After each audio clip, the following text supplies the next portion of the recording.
All right, guys. So our penultimate topic here. It's actually three topics. I'm condensing into kind of one overall topic, just to in an effort of saving time because we've been running kind of long here. So, right after this little segment, we're gonna go into a Bad Batch kind of spoilerish discussion for. Well, I'm not gonna say spoilerish because there will be.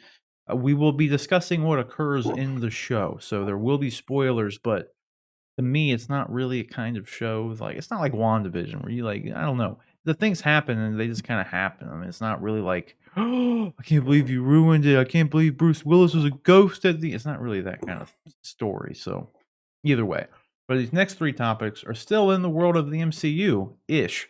Because the first one we got here, Andrew Garfield was doing an interview and the guy just came out and like asked him like, "So what's up with these rumors about Spider-Man 3? Are you in it?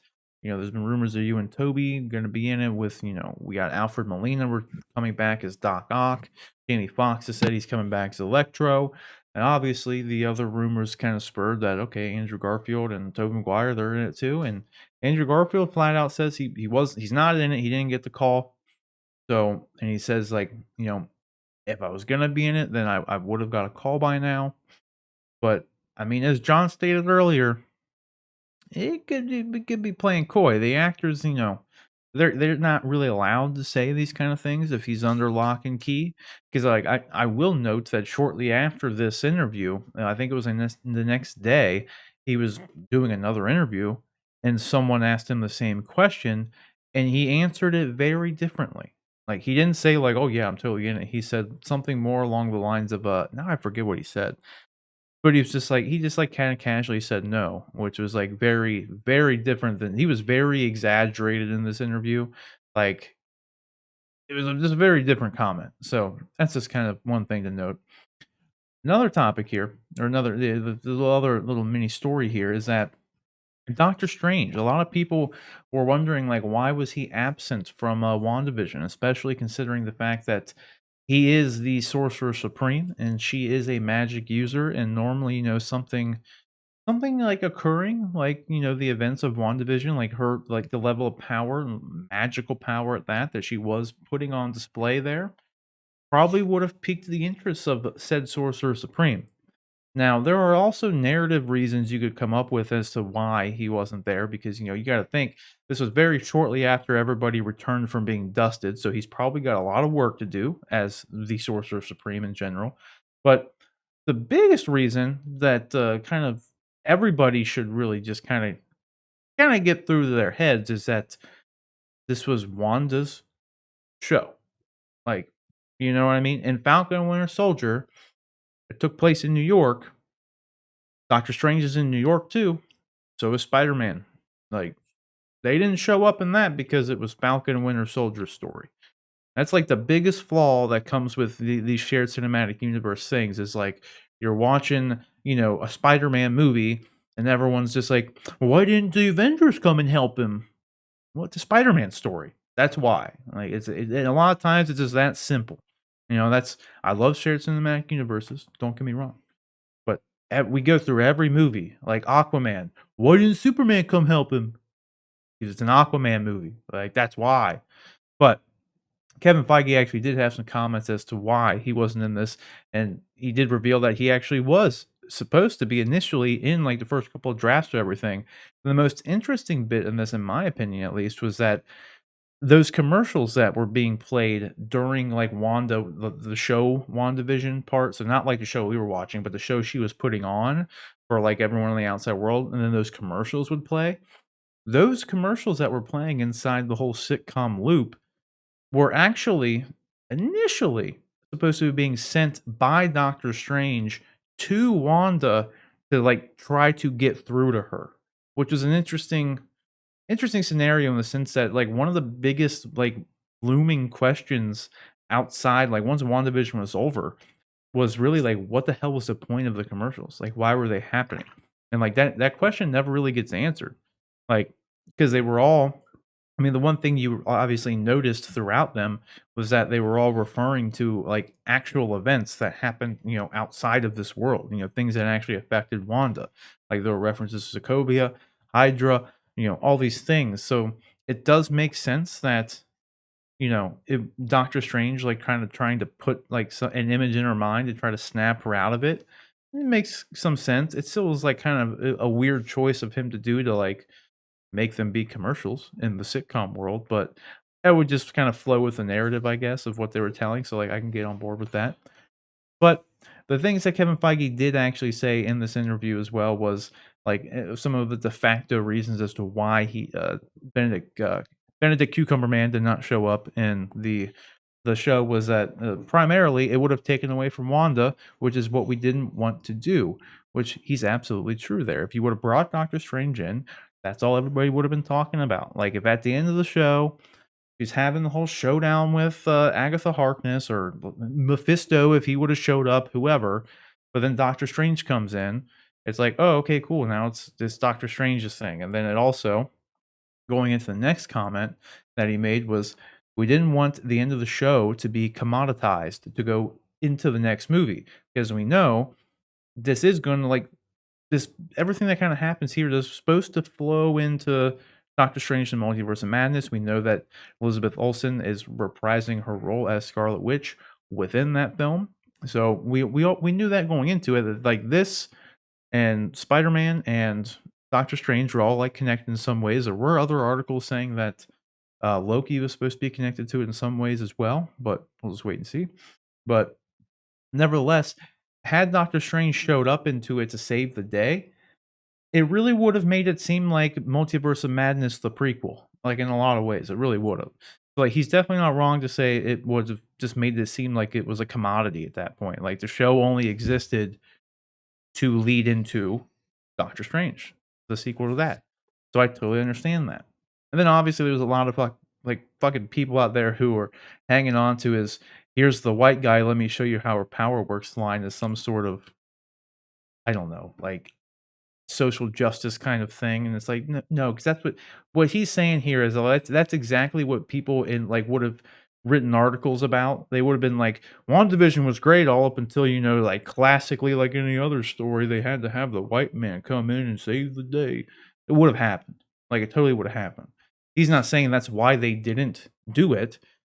He just kinda did an off the cuff comment of just like, whatever, just like normal speak. So I don't know why there were a lot of people hanging on this line, and this line is meaningless.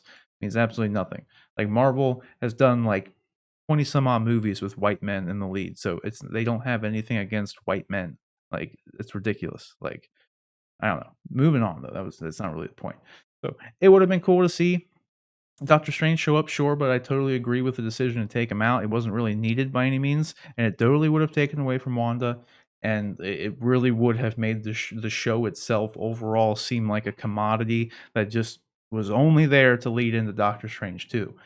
And WandaVision was great. It didn't need any of that. It's good on its own. So I'm glad they took him out. And the last little bit here is that the Loki show, which quickly became my most anticipated Marvel Disney Plus show after the first trailer. It was I've said this many of times, but Falcon Winter Soldier was always my most anticipated because Winter Soldier is one of my favorite MCU characters.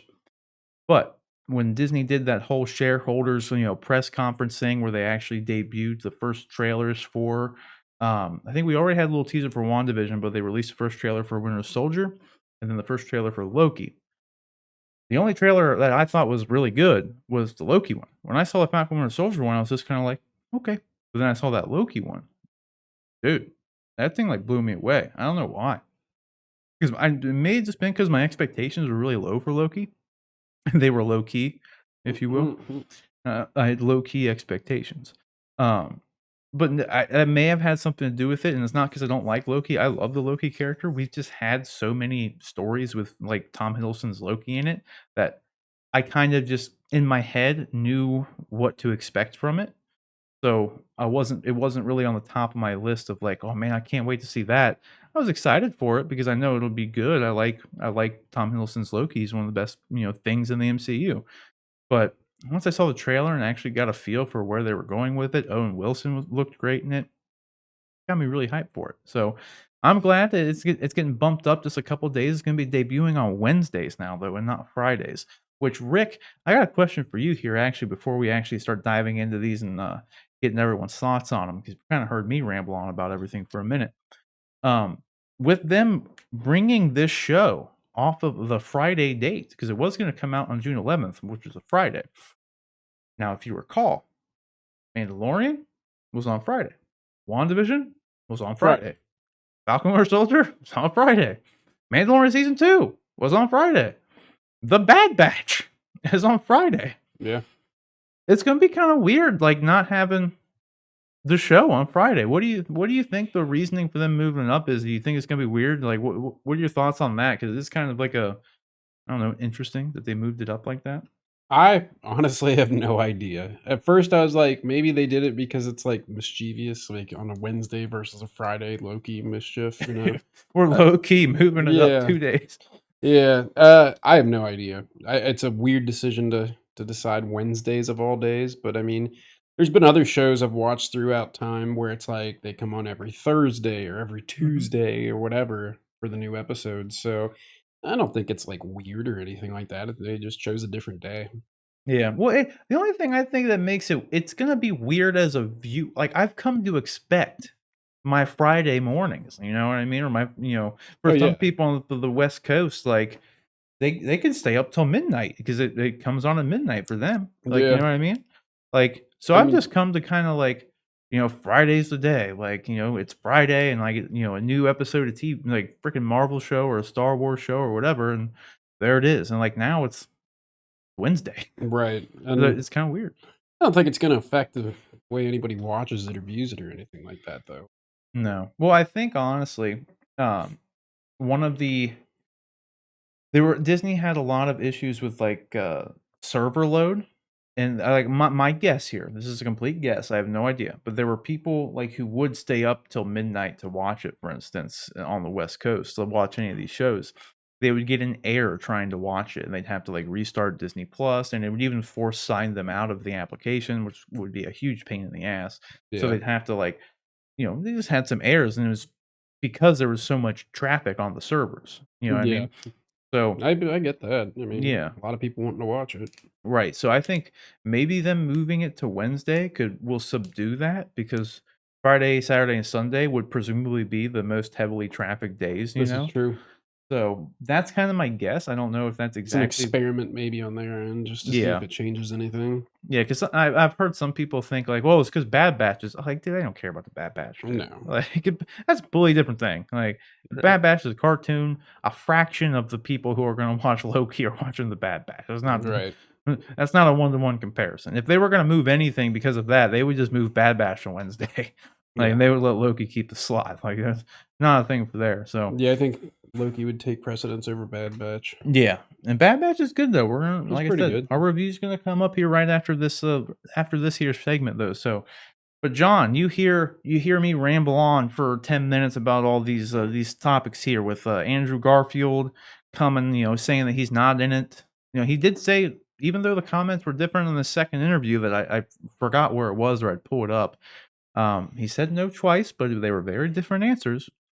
Then the Doctor Strange stuff with WandaVision, and then this Loki release date coming sooner. You think it's weird it's not on Fridays? Is that gonna interrupt your work schedule and your work schedule?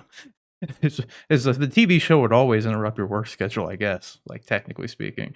But what do you think of all this stuff? Yeah, I don't know. I'm gonna go take him backwards. Loki, uh, I liked it being on the weekend or the weekend-esque by having it on a Friday. My only guess at why they did this is that maybe Disney is planning on, because they have quite a bit of content in the pipeline, maybe they, instead of dropping everything on Fridays, maybe they're going to they're trying to branch out so that they can drop things at various days throughout the week so that all of their content isn't being dropped on one day. I mean, at some point we're going to reach the point where you have multiple series. You're going to have, probably a Star Wars series and a Marvel series running concurrently, and you don't want both those series dropping on Friday and people having to decide which one they're watching or first or whatever. So this may be their early attempts at trying to get people used to watching content on a different day. Hey, that's a Um, good point I hadn't considered. Like, maybe because yeah, they have so many Marvel shows and Star Wars shows planned, maybe Wednesday will be the new sure. Marvel slot.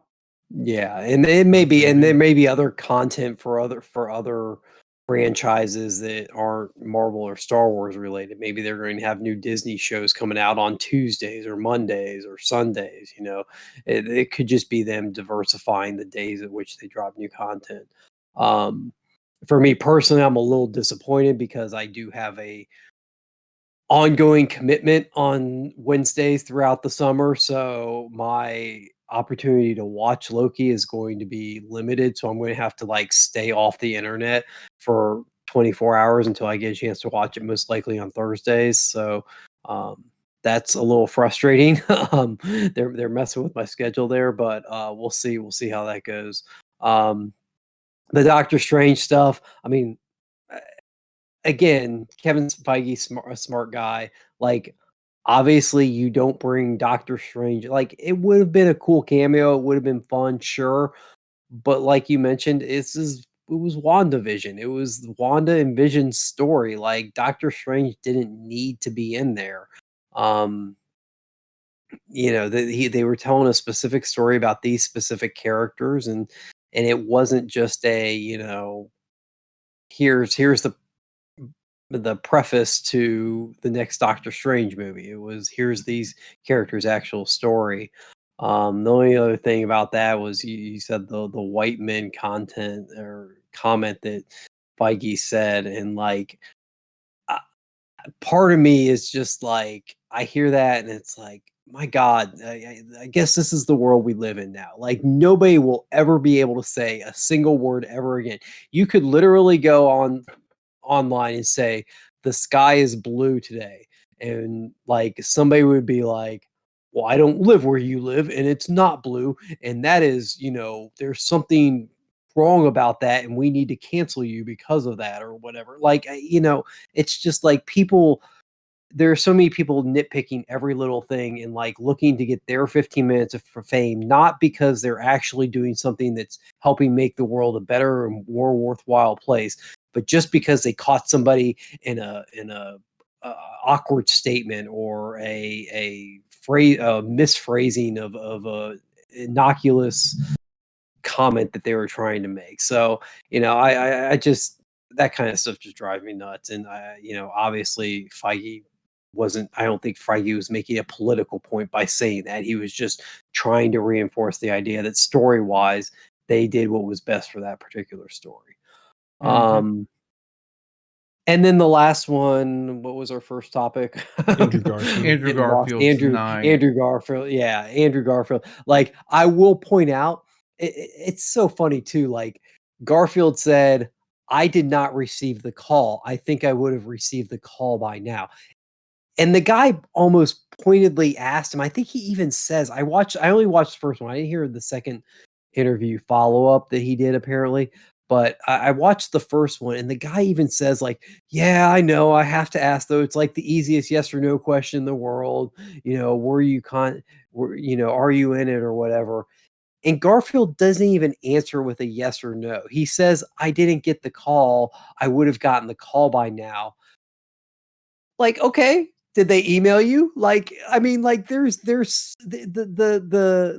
tiptoeing around the actual him just flat out saying no. Now, maybe he did flat out say no in the follow-up interview.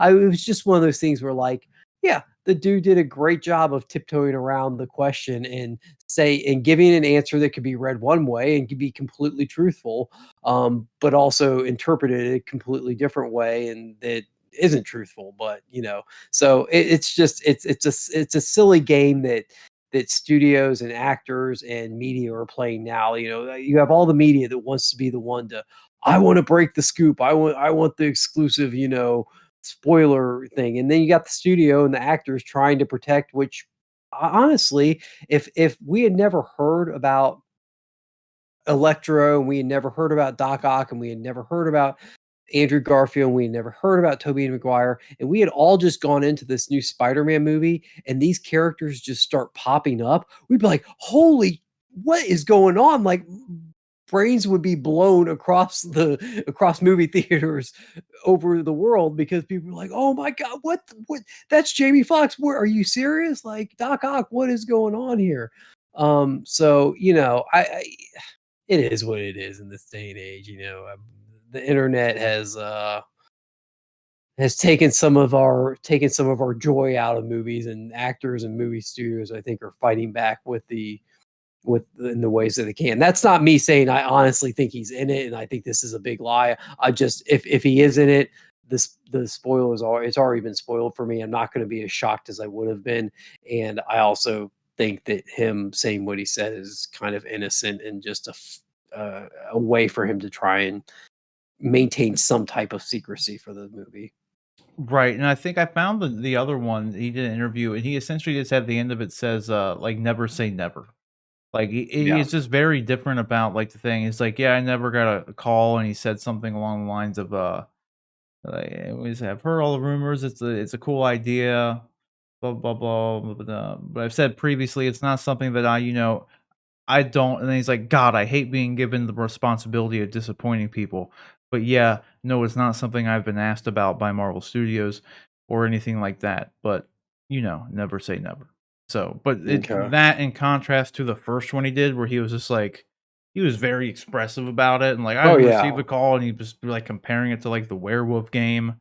Like, it was just a very, very different. So I see why people are like, hmm. Right. But either way, Yeah. nevertheless, I do gotta say though, to your point about them, like, maybe showing up and, like, no one knowing about it and, like, oh, like, the reactions that we would've got, I don't see a world at all to where if these people are in it, like your Jamie Foxx, your Doc Ock, your Andrew Garfield, Tobey Maguire, there is no world where that's not in the trailer because that's gonna get people so hype. Like, people are gonna make it a point to go see the movie because they're in it. You know what I That's the mean? thing, but that's the thing about I'll just play devil's advocate on that point, but that's the thing about these movies.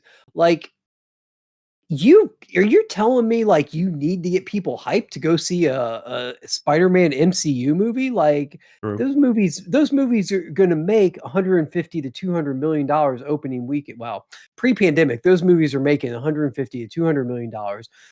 If Spider-Man's fighting Turtle Boy in it, I mean, like, you Oh, literally boy. could put the lamest, dumbest thing in there, but you put that Marvel tag on the front of it, you use the Tom Holland Spider-Man, and, like, that movie's making bank no matter what. Like, if anything, I would think at that point, the surprise of that would get word of mouth going and help the run maybe drag out longer than it normally would. Like, maybe you get some older fans people who grew up in the 90s with, uh oh god, his name just left my head. The first Spider-Man, Tobey Maguire Spider-Man. Mhm. You get maybe some of those who now have families who don't traditionally go to the movies anymore, but they're like, "Man, I love Tobey Maguire Spider-Man. Maybe I'll go back for this one. Maybe I won't wait for video for this one. Maybe I do go back and see him." I mean, maybe that I almost feel like there's a counterpoint to the whole, like, it has to be in the trailer to get them into you save the surprise and the word of mouth pulls in more people that way. I don't know. That's a fair point, because like, that's the other thing too of to play, like, devil's advocate to myself, like, just like you were. There is something to be said to where if they somehow kept that a secret until the movie came out, the hour after the first showing, it'd be all over the freaking internet. Oh, So, yeah. and then that's when they would release the trailer with, like, actually showing them in it anyway, because Sure. it's out there, and so now it's just like, well, if you weren't already excited for it, here's, Yeah. the final trailer with, like, and then Yeah. boom. When you said Turtle Boy, though, it reminded me of there was I a actually think that Spider-Man was villain. Jimmy Olsen. I think that was Jimmy Olsen Superman series. I don't know why I crossed universes there, but Well, I just there's went a from Spider-Man villain called Paste Pot Paste Pete, Pot Pete. Yeah. and he, like, shoots you with glue or some shit. Yeah. Ooh. It's the stupidest villain Like, in it the could world. legit be Spider-Man against Paste Pot Pete, and I Yeah. guarantee that Could you movie still imagine an makes MCU version hundred of that? million. Yeah, the Yeah. MCU version of Paste Pot Pete, man. It'd just be like Gorilla Glue Pete or Yeah, something, right. or the Gorilla T-Rex Glue tape. Gary. Like, Yeah. oh man, Oh man, oh god, Eric good stuff. Epoxy. yeah. Oh god. But yeah, Uh, there's some crazy stupid superheroes or villains out there, man. Turtle Boy and Paste Pot Pete. That's the crossover that I want to see.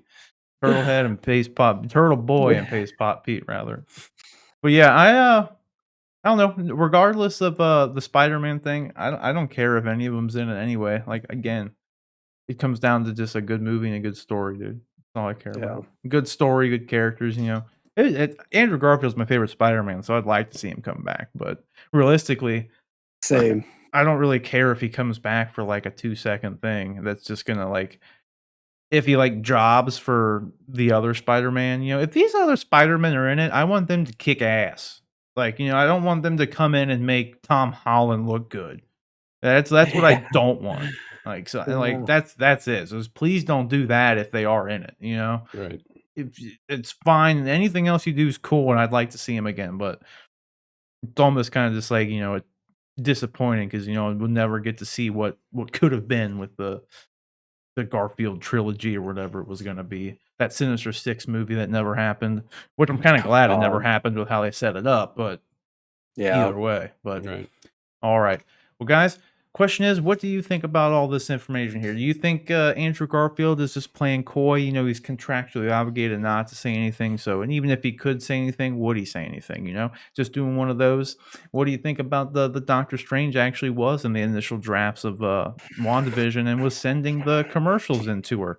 Kind of interesting. I don't really did. It obviously worked without him, as you can see. The series, I mean, did pretty damn well on its own. And then Loki getting moved up to Wednesday. How's that going to affect your day? You looking forward to it? I think John made a really good point with that. You know, they're going to be having these shows probably run concurrent at some point. So it's just kind of in their best interest to just start early. You know, start getting like everybody used to, okay, Wednesday will be Marvel Day, Friday's the Star Wars Day, whatever it is. But what do you think about it all? Let us know down in the comment section below.